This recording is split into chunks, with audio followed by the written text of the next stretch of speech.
What's up everyone, Danny Lighten back with another CSR2 video, and this is going to be a quick guide for tuning for Tempest races. Like sometimes you'll get to a race and it says, hey, you have to go faster than this, but you have to have under so many performance points, and well, we're going to give you the basics of what you need to do, what parts to fit and stuff like that when this happens, because this is a giant pain in the butt. I'm going to try and keep this video under 8 minutes, so we're going to give you a really good idea of how this works and what you're going to need to do to make it happen. Let's just say you're doing your tier 5 Tempest race and you get to a thing where it's like, hey, you have to have less than this many performance points to do the next race, and then you got to sit there and refit parts to your car, and you're like, well, which parts do I refit? We're going to talk about that today. Now remember, there's probably like 900 cars in the game, but you may be able to find a guide for specific cars. If there's a certain car you're trying to use, go to Google or YouTube and search the name of that car and Tempest guide, and somebody might have something on how to set that car up. You're probably not going to find a guide for every car, and there are going to be some cars that are not capable, but you may find some of the guides for some of the ones that are. I know Max the Gamer made quite a few guides for specific cars for beating Tempest, which is awesome. The videos are a little bit long, but they're very detailed, very informative, and they will get you through Tempest if he has one. So I will give you this advice right here. The tires, the transmission, and the nitrous are the 3 parts you can actually tune. So for example, the transmission, if it's lower than stage 4, you're not going to be able to tune the transmission anymore. You always want to keep that on 4 and above, and beating the Tempest races will require you to be able to tune the car. So never drop the transmission below 4. Tires, on stage 3, you can tune the tires, so you don't ever want to drop the tires below stage 3. So nitrous is tunable at stage 2 and above, so you never drop the nitrous below stage 2. For example, on this car we got 628 performance points with everything fit back to stock, but the 3 tunable parts are on the lowest settings to where you can still tune them. So that's how I would start off when you're trying to get under a certain amount of performance points, is by putting the tires, transmission, and the nitrous to the lowest settings possible to where you can still tune them, and then fitting everything else back to stock. So what you want to do is, after you have the 3 parts set up to where the tunable parts are upgraded and everything else is back to stock, now you're going to go ahead and tune it for the highest Evo points if you're trying to cross the finish line as quickly as possible.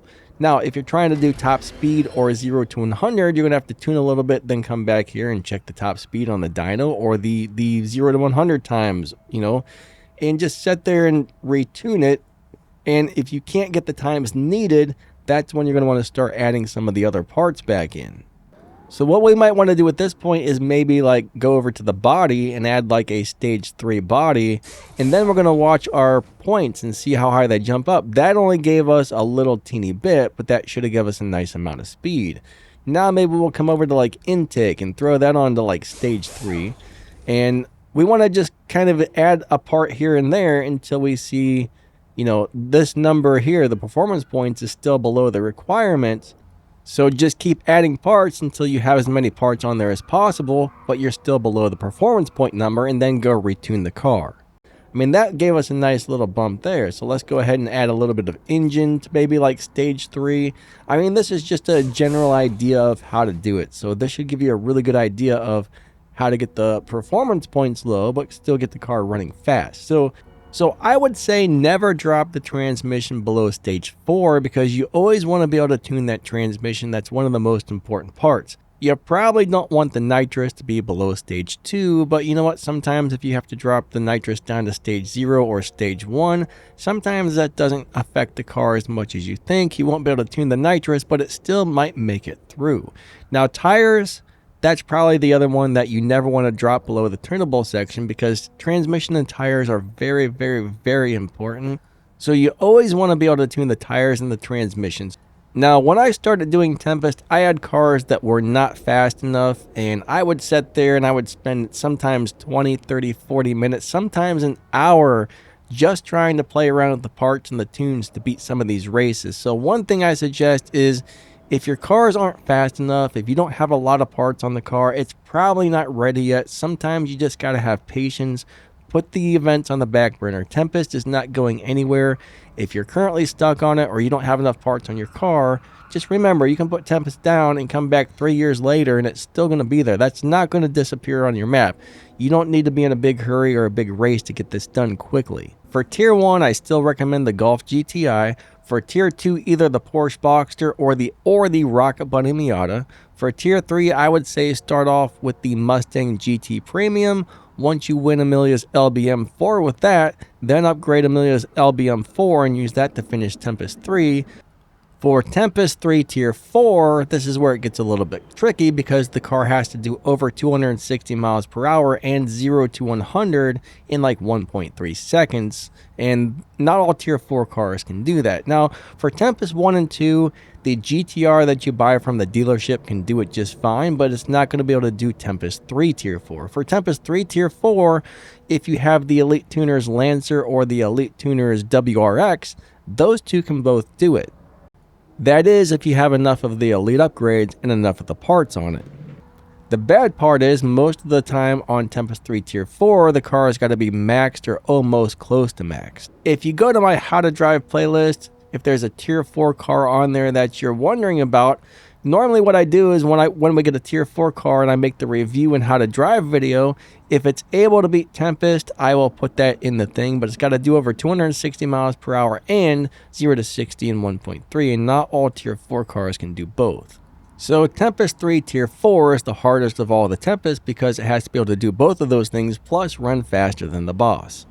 Now when it comes to Tier 5, just about any 4 or 5 star Tier 5 car can do it. Now if you get like a 3-star Aventador, that's a slow, crappy car. If you're trying to use like Shax's boss car, that is not going to beat the Tempest bosses, guys. But any decent, fast Tier 5 car is going to be able to do it with enough parts. That's the hardest part, is getting the parts you need in order to make it through. But most good 4 or 5 star Tier 5 cars can beat Tempest no problem. Most of the Elite Tuners cars can do it if you get enough Elite upgrades and enough parts on them and stuff like that. So anyways, this is supposed to be a quick guide, so I think that's going to cover everything we need to know just to give you guys a basic idea of how this works. Also, if you go to my YouTube channel and you scroll down, you will find all of my playlists that will cover almost everything in the game. And also, hey, huge shout out to my channel members. Thank you guys so much. If you would like to become a channel member, just hit the little join button down below the video. It helps the channel big time. And if you could really do me a big favor, hit that like and subscribe if you already haven't. I would appreciate that a lot. I try to make videos to help you guys out, so help me out. At least like and subscribe. It takes like 2 seconds to be like click, click. Thanks for watching, everybody. You guys are amazing. If you drop down the video's description, you'll see my Discord server, my other YouTube channels, my merch store, if you wanted some Danny Lightning gear, and all kinds of other stuff, plus some more ways to help support the channel, some game news, some this and that, and some other things. So thank you guys so much. You guys are amazing. Lightning out. I hope the video was helpful, and we will catch you next time. See ya.